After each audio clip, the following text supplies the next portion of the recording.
I need an... no, it's not necessary. Yeah, this sounds a bit like a mixed bag, but it isn't. I try to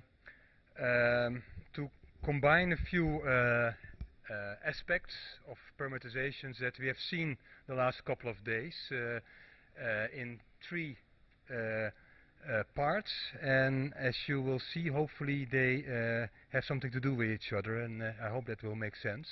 So I start with entrainment, detrainment, and the multiplumes, and then something about the stochastic aspects of that.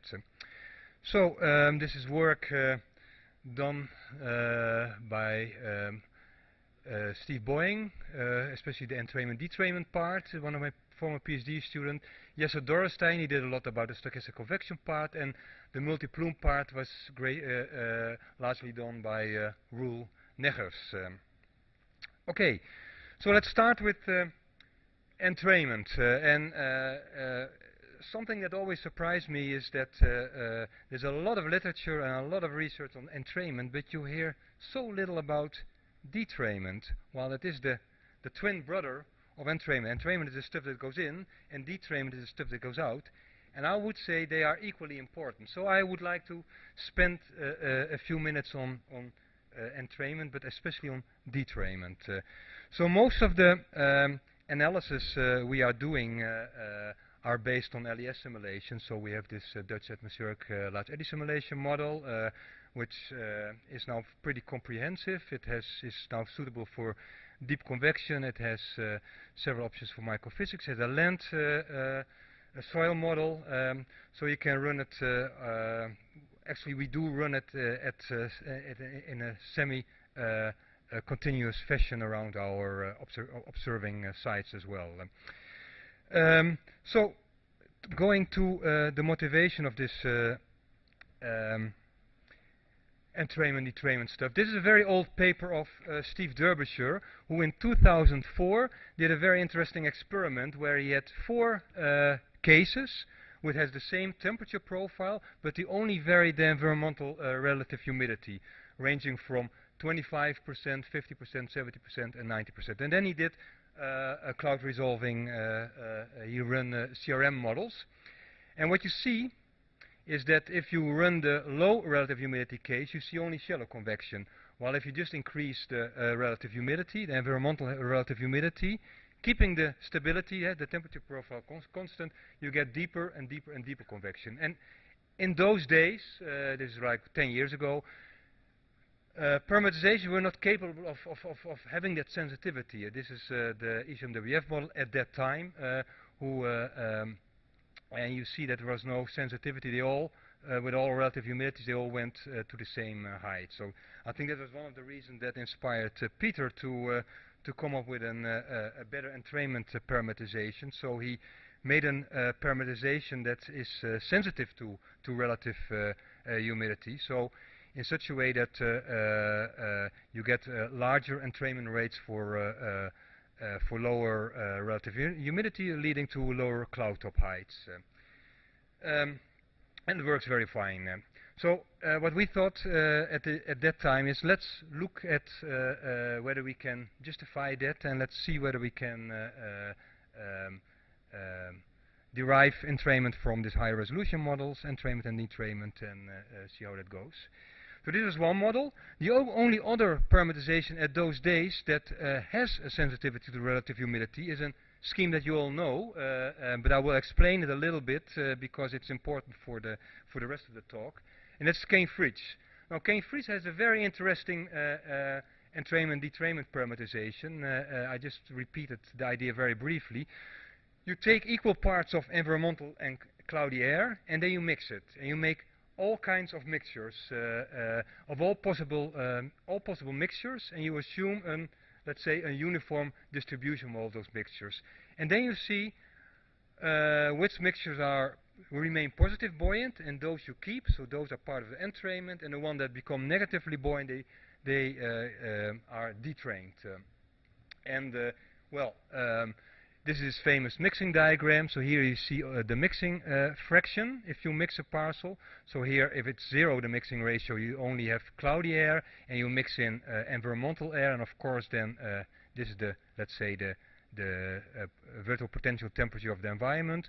So if you mix in environmental air, obviously your temperature is going down because of the mixing, but also because of the evaporative cooling.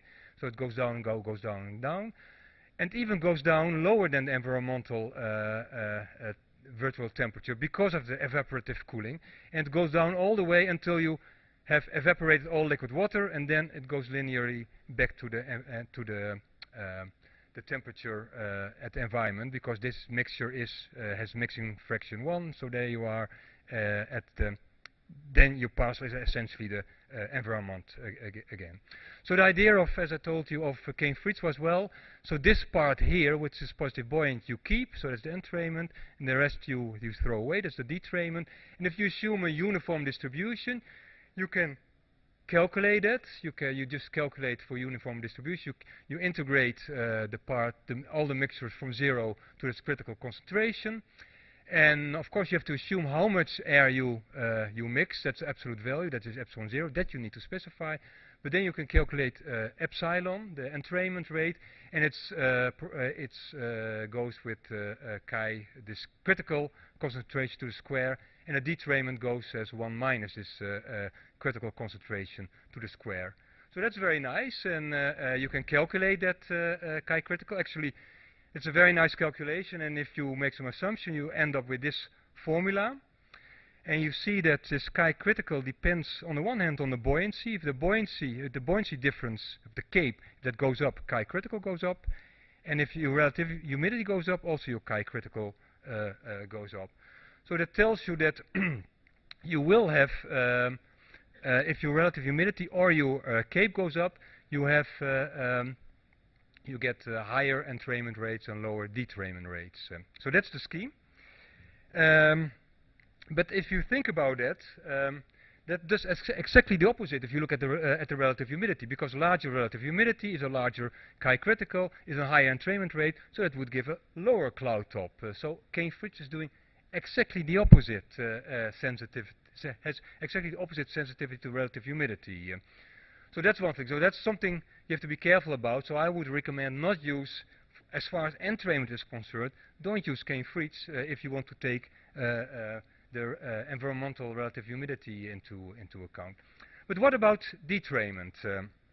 So in order to answer that question, then we went to LES simulations, and actually we did a whole bunch of those. So we took, in a way, this is the LBA case, one of the GCS cases, idealized version of this case, which was based on an observations over Amazonia. So we had 9 cases where we varied the lapse rates, so the stability, and we varied the relative humidity, ranging from, well, not so dramatically as with Steve Derbyshire, but from something from 70 to 90%. So we have a whole phase space of stability and relative humidity, and then we can do our run. So this is the setup. I won't go to the details, but the idea is that we just run this this whole set of LES experiments, and we do it for each case. We do it several times just to have some which are differently initialized, and we average those. So in total it was something like 100 of these runs that we did. So then you can look at the results, and these are results after 8-9 hours of simulations. And yeah, so now we have to take some time to look at this picture. It's a bit busy.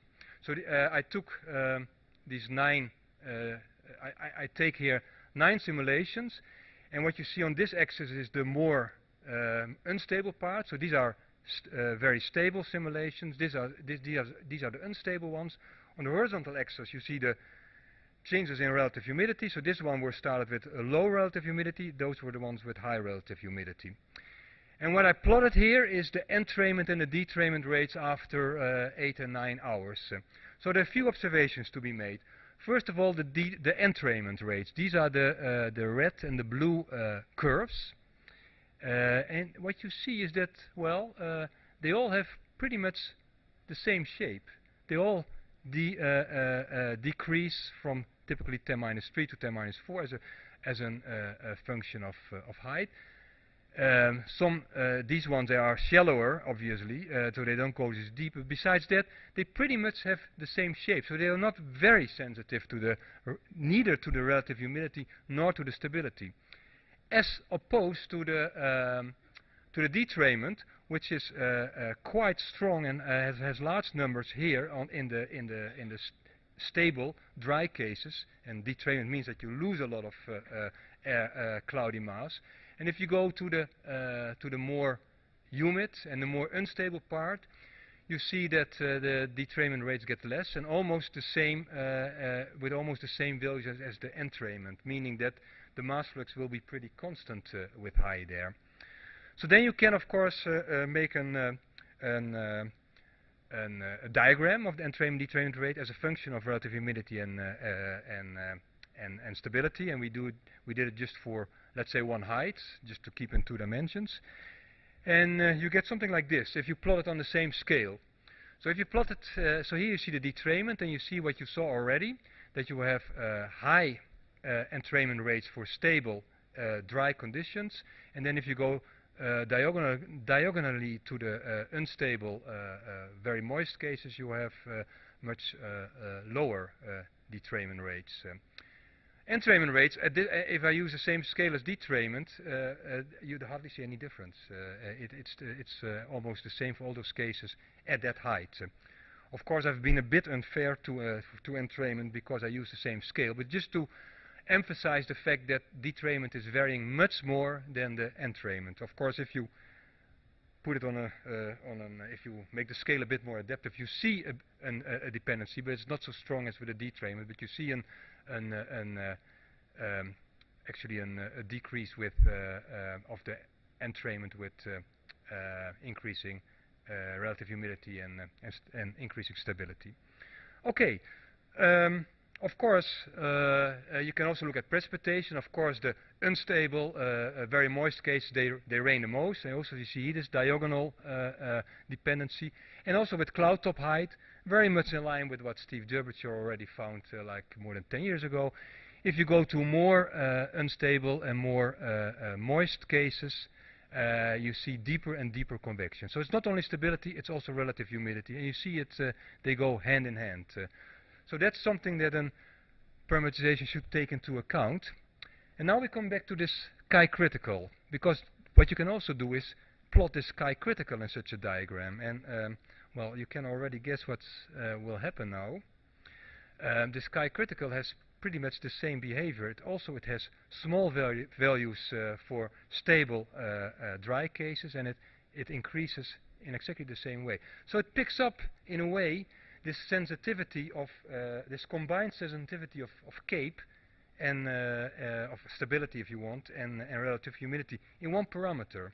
So that's cool, because then you can you can think about the parameterization in terms of this chi-critical, because this chi-critical you can just calculate in a parameterization.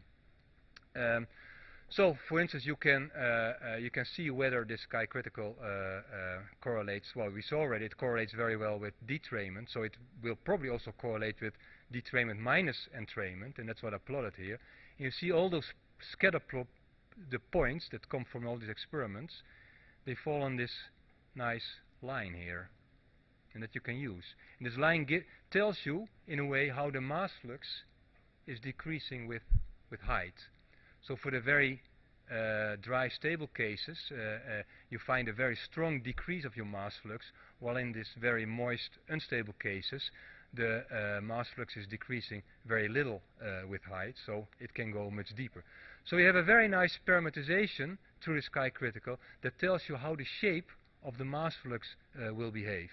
And we looked at many different parameters amongst with the relative humidity, but nothing, well, there is some correlation, but nothing compared to this chi-critical. So that has this amazing dependency on the detrayment and the entrainment. So Cane-Fried's works very well, but it works very well for the detrayment. So then another question you can ask is, the mass flux depends, of course, on both cloud fraction and vertical velocity. And you can ask yourself, this decrease with height due to the detrayment, is it due to the cloud fraction or due to changes in the vertical velocity? And if you look at that, you see that this whole that the change in the mass flux with height can be almost completely explained by the change in cloud fraction, actually by the decrease in cloud fraction. So now you understand a little bit what the sky critical is telling you. It's just telling you how quickly cloud fraction is decreasing with height. And you have these two extreme cases, for instance, the very dry and less unstable cases. You have a very strong decrease of your mass flux with height, as drawn with this cartoon, and the detrayment is just taking care of it at the top of these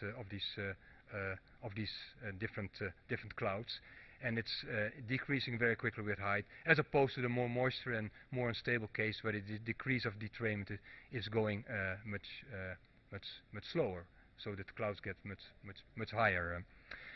Right, so then you can think, of course, about a simple parameterization in terms of chi critical, and we did that.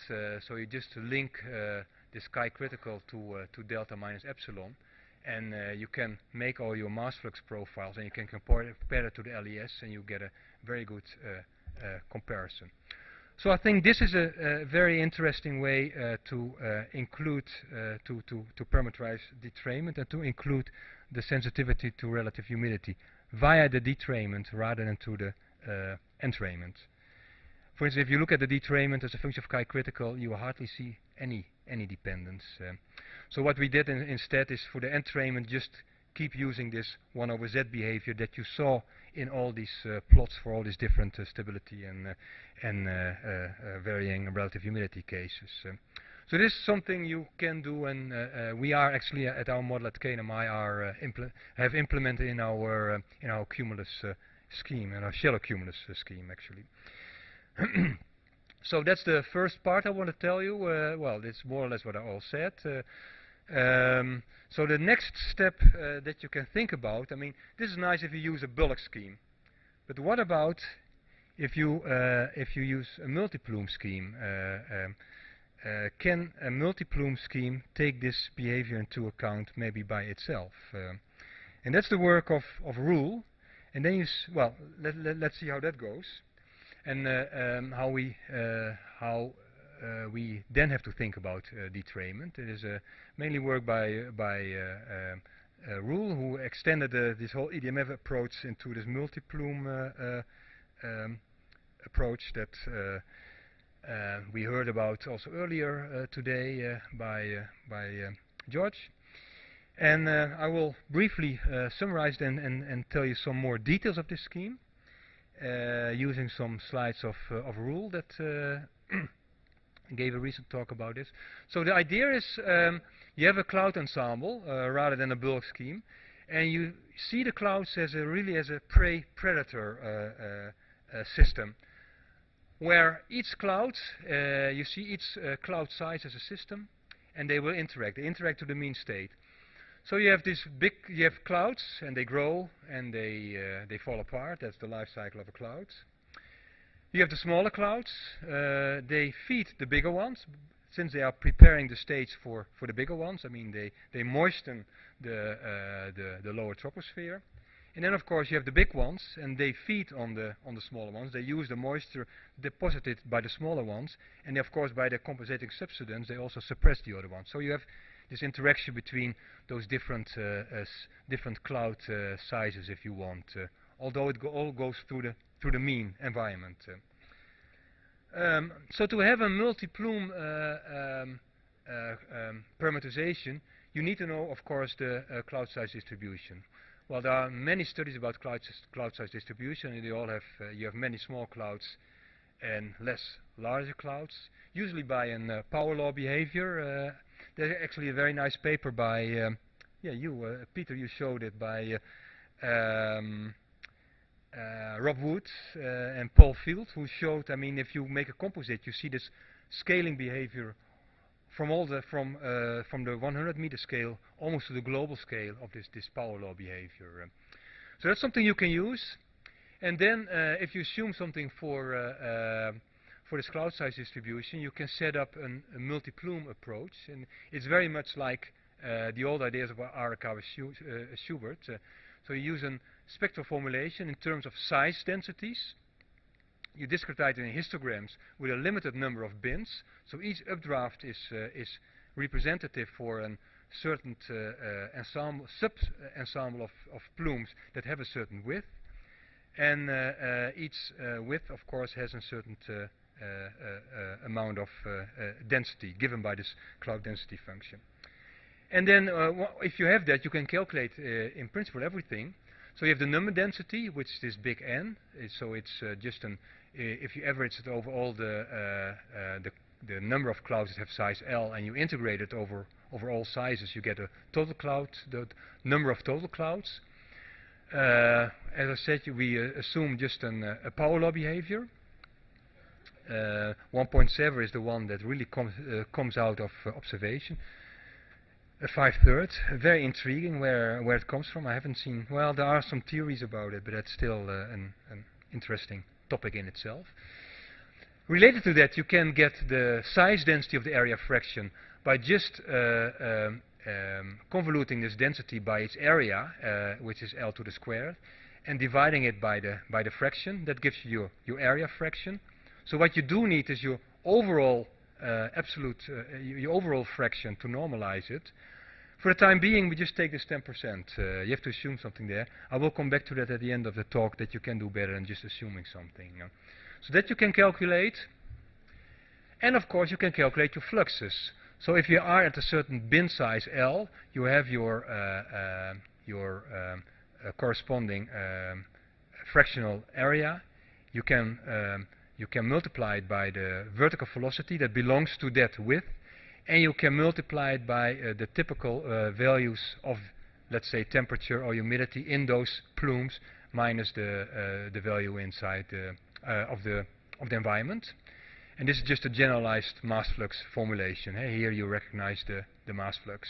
So it's, in a way, it's a spectral mass flux scheme. And all what you now need to do is to come up with a method to produce the values for the subplumes, the values and their velocities. And for that, of course, you use just a simple plume equation, which is the same as in Bullock's scheme, with with only that difference that for the epsilon now is not taking care of the whole ensemble. It's only taking care of those subset of subplumes. So what you can just use the inverse radius relation, because you're only looking at clouds with the same radius. So you use this epsilon minus L to the minus 1. So each plume has each plume size has a different entrainment rates. The big ones have a smaller rate, so they go higher, and the smaller ones, they have bigger entrainment rates, so they will get reach a lower cloud top. And of course, you need a vertical velocity equation, and that goes with the same entrainment rate. It has the same dependency on the size. So the nice thing here, in principle, if this works, you don't need any explicit detrainment anymore, because that's taken care of by the ensembles, because the ensembles decide where sub-ensembles stop growing, and that, in a way, determines how the mass flux is decreasing with height, and that determines your detrainment. So your detrainment is implicitly in the derived decrease of mass flux with height. So you don't need to parameterize detrainment explicitly then anymore, because it's taken care of with this plume ensemble, if the plume ensemble does the correct work. Also, a nice thing to notice is that you have more equations, because you have a multi-plume model, 5, 10, 20. Well, you can do what you want, but with 10 it works already pretty well. But you have less free parameters if it works, because your entrainment rate is just fixed by this size. So you have less things to choose.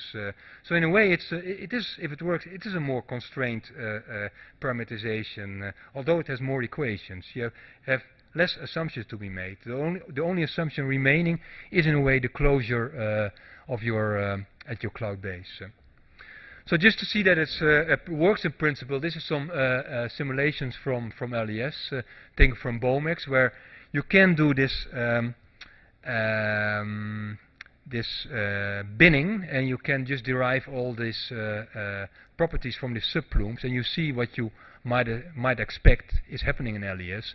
So the small, if you did all the clouds with a certain size, ranging from, I cannot read it from here, but something from 100 meters to, well, what is it? Up to a few hundred meters. So the small clouds, they have small velocities and they die out soon, and the bigger clouds, they have larger vertical velocities. Same for the virtual potential temperature. The small ones are all forest clouds, even they have negative cape, and the bigger ones, they have a higher, more buoyancy, of course, higher vertical velocity, more buoyancy, more liquid water, and a higher total water excess. So that all makes sense. So it seems that this plume concept, indeed, if you do the binning in LES, seems to be a good concept. Okay, this is just a test done based on RICO, where indeed, if you implement this, you see that this multi-plume in a single column model version is capable of recreating the mean state of this RICO case. It's nice to look a little bit at the details, so you see how it works, and actually I like that a lot. I mean, so you see here in the 1D column model how the different plumes behave. So this is just a cumulative contribution of the mass flux of all the plumes. So this is only the small plumes. They all only do some transport in the boundary layer, and then you go to the bigger plumes. They have a mass flux is decreasing here, and then they do some transport in the cloud layer. And only the big ones, they really go up and go all the way to the inversion of this shallow cumulus case.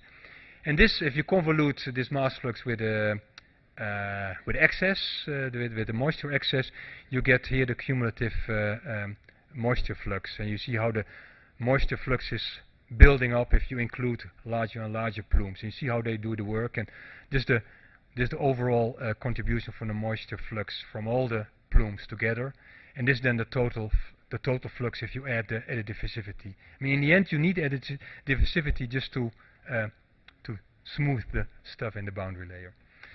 Okay, so this is just if you add up the tendency, so you see how the work is done by the different the parts. The added diffusivity takes the moisture out of the surface.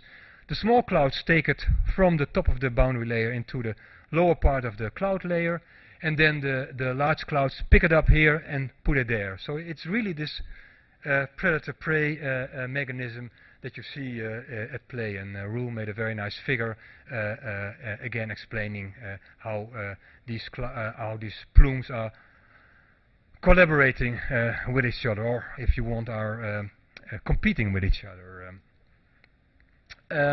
Okay, so that's all about multiplumes. So no need for specification of the mass flux. The multiplume is taking care of that. Or if you want also about the detrainment, you don't have to parameterize it explicitly then anymore. You don't need any specific assumption needed for the entrainment besides this 1 over L entrainment that you need to do for these plumes separately, which, by the way, you can verify by LES. If you do the entrainment analysis of those subplumes from the LES simulations, you indeed see this 1 over L behavior. You see it back. So it's a self-regulating physical mechanism, which is nice.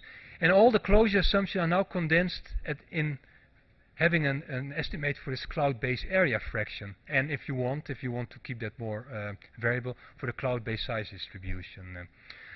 And nice thing is that since you have all these different plumes and vertical velocities, I think it's a nice way to include microphysics, since you have all the local vertical velocities. And as we will see, you can include stochastic and scalar effects in a natural way, because, well, you can see it already here. You have here your plume distribution, which you can use, but if you are going to smaller grid sizes, obviously at a certain point you need to cut off the largest plumes, which somehow is a scalar attribution. And also at a certain point, if you grid cell gets smaller, you are subsampling your plumes here, so you have to do it stochastically. This is the part of the, this is my last part, so how much time do I have? Okay, no problem. So that's the third and the last part. How can we take into account these stochastic effects and the scale awareness? And this goes very much along the lines of what we heard this morning from Coulomb, from his model, because we were highly inspired by this multi-scale model. And so I show you some result of that. We didn't combine it yet with this multi-plume model, but that's really the plan that we want to do. So I'm going to explain how we took the ideas of Boulomb to our interpretation of this stochastic model. So that's the last part. So this work of a PhD student who just finished, Jesse Dorrestein. So it's mainly his work. So the idea is, and you all seen this, just a different way of explaining the same thing. If you are at a very coarse resolution, your hope is that you have so many so many convective members that you can do a statistical parameterization, and you don't need any stochastic effects. That is on the one extreme. On the other extreme, where you do LES, your grid size is so much smaller than the size you want to resolve that you just resolve it. So you just explicitly resolve it. You don't need any stochasticity as well. Of course, trouble comes in if you are in between. So it's the grid sizes are too big to resolve it still, but are too small to do to have an ensemble averaged assumption. And it's here where your quasi-equilibrium breaks down and where you need something stochastic. So definitely you need it at the mesoscale models. I think for deep convection you might even need it at much higher resolution. If you look at those deep convective events already at a resolution of 5100 kilometers, I mean, you only sample a few of those deep convective events. So you might want to think about stochastic effects already at those resolutions. So the idea is very similar to what, actually it's almost the same as what Boulomb said, because we got it from him. So you have a GCM grid box, and what you do is you define a microgrid where you want to define a simple dynamics on that gives you some information on your cloud dynamics, and that we want to use for our closure at cloud base. So that's the idea. And indeed, we did use these different states that Boulomb talked about. So we have clear air, we have congestus, we have deep convective, and we have the anvils that Boulomb called the stratus part. So we have these three, well, actually 4 states, because you also have a clear state. Each type you can attach a fraction of, and if you run some dynamics on this microgrid, it's just the fraction of grid points that have this certain type, either of those 4. And if you have a certain dynamics, and we'll come to that in a minute, you can you can define a probability to go from one state just by having transfer probabilities going from alpha to beta, and you can set up your dynamics. So the whole thing is finding those transfer probabilities, and for that, well, actually, you can use LES, as Boulomb said, and we did. This is a set that was trained by LES. And actually, it had also it was also dependent on nearest neighbors. So this is the LES, and this is a conditional Markov chain that is dependent also on the neighbors. So you can see if you make a conditional Markov chain, you really can make simple cellular automata that really resemble those features. The colors, by the way, they represented these 4 different types. We define these types in our both in observations and in our LES models, but just in terms of cloud top height and how much they precipitate.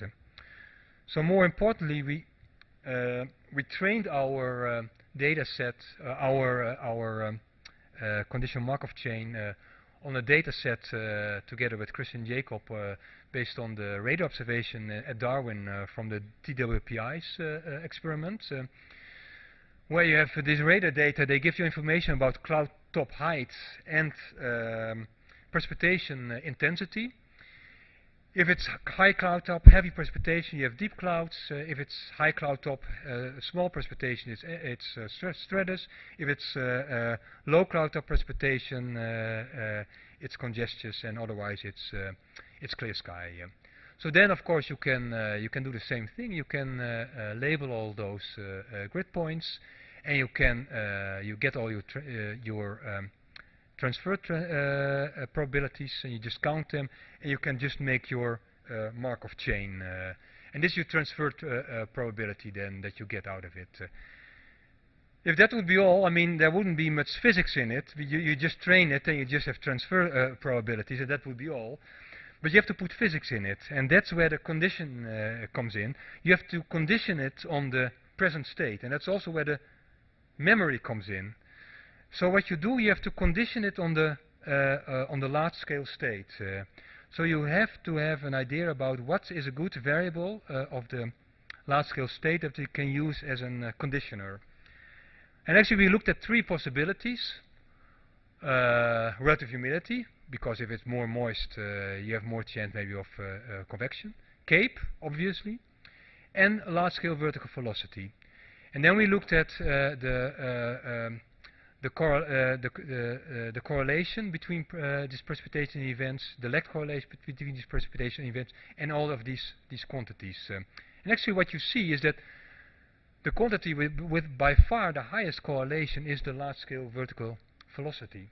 Maybe not surprising, because it's moist convergence in a way that it's convergence that's, well, it's either driving convection, or it's also the result of it. I mean, you can have endless discussion whether this is cause or result. Actually, the lag correlation says a little bit that's even the maximum correlation is even happening after the maximum intensity of the event. Nevertheless, even before the event, the correlation is higher than one of the other conditioners. So we condition it on vertical velocity. So we bin all the cases on vertical large-scale vertical velocity. And for each of those vertical velocities, we make again such a transition matrix, but conditioned on this vertical velocity. And obviously, the ones with a high vertical velocity have much higher probability of hitting the deep convective states. And then you can just put it into work. This is just a 1D version of it.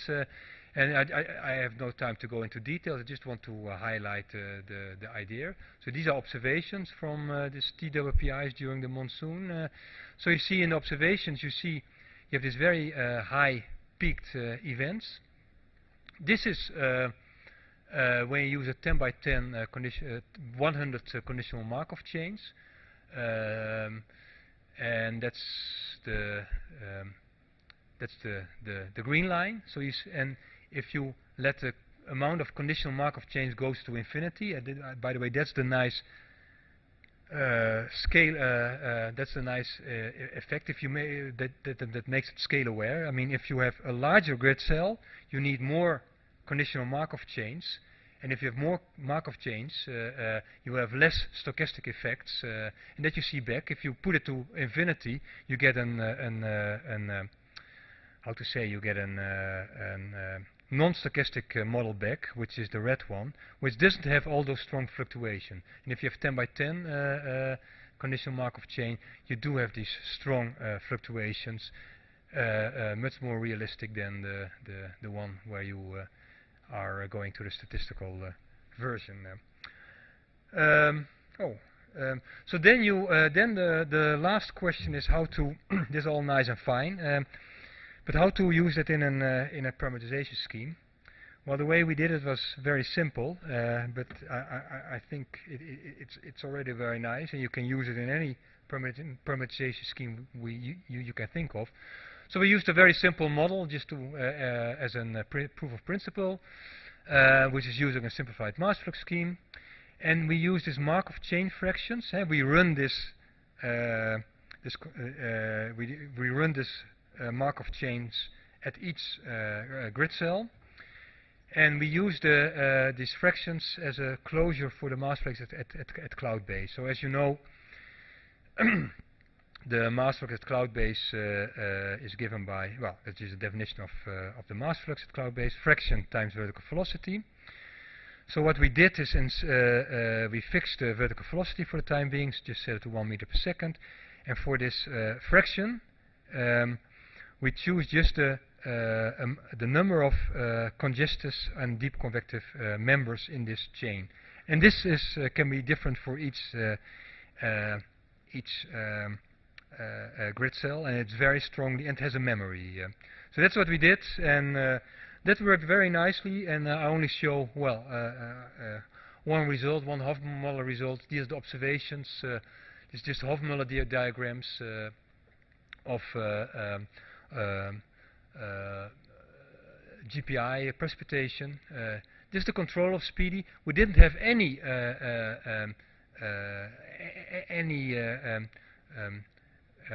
intraseasonal variability or something near to MJO. Well, if you put this in, you see that you get much more organization, and that was the main thing that we really could see. I mean, it didn't really change the overall precipitation climatology, but it directly affected the organization behavior of this convection scheme.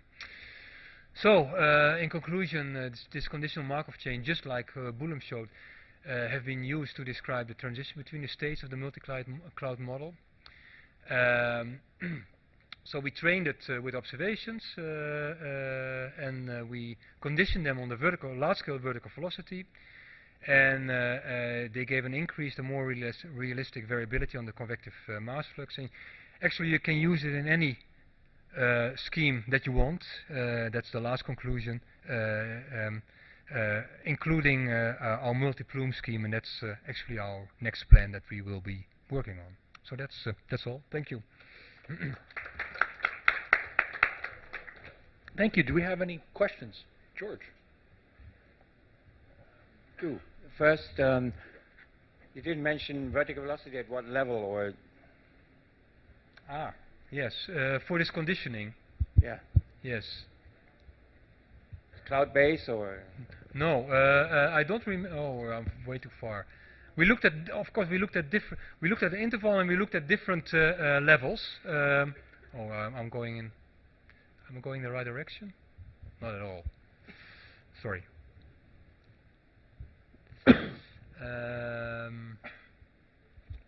Where is it?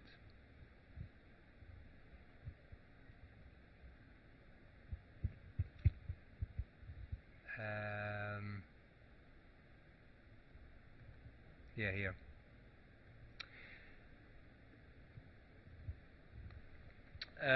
So we looked at the heights that has had the highest correlation, and I have to remember it by heart, and that's somewhere around the 500 millibar. So it's somewhere halfway the troposphere. Yes. Okay, and then the second thing is, how did you initialize your LES model? Like, what you expect?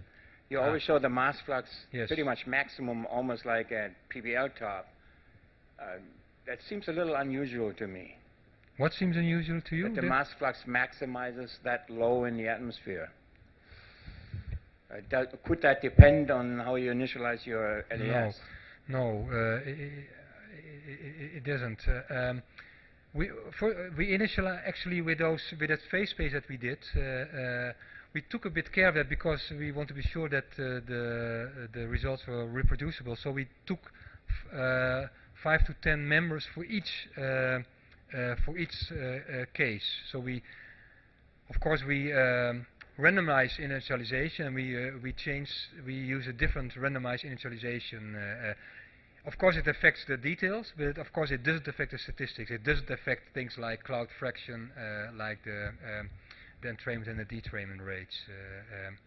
So it's definitely not dependent on the initialization.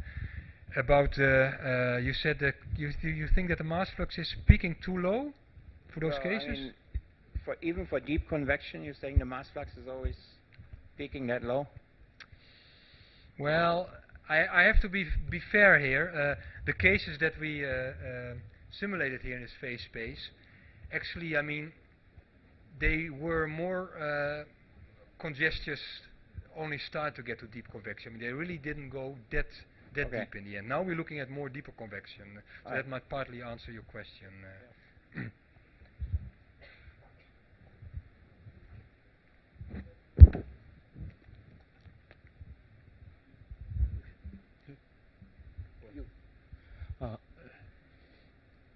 Your speedy results is very interesting. The last part. Yes. So you control the cloud-based mass flux. Yes. Have you tried to look at the partitioning between large-scale condensation and cumulus part and large-scale precipitation part? No. Sorry. We didn't. No. Yeah, Pierre, first of all, congratulations. Very nice, very clear presentation. Yeah. Thank you. I have just one observation and two things where I was astonished that you say it like that. So first of all, for your plume model, it seems that at least for this RICO case, most of the transport actually is done by the largest plume, which by chance has a length of 1 kilometer, which comes to an entrainment rate of 1/kilometer. Yes. Okay. So yes. Yeah.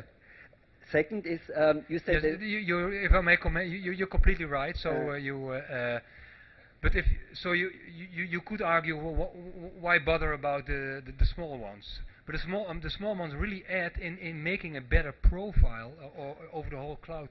Okay. So I agree that it's only the big ones that do the deep transport, but it's not that the small ones are unimportant. Yeah. Okay. And two more comments. I think I wouldn't call it either feeder either, because actually your mass flux is a sum over all the plumes, so there is no direct interaction between the plumes. So this is one comment. No, and the second comment is like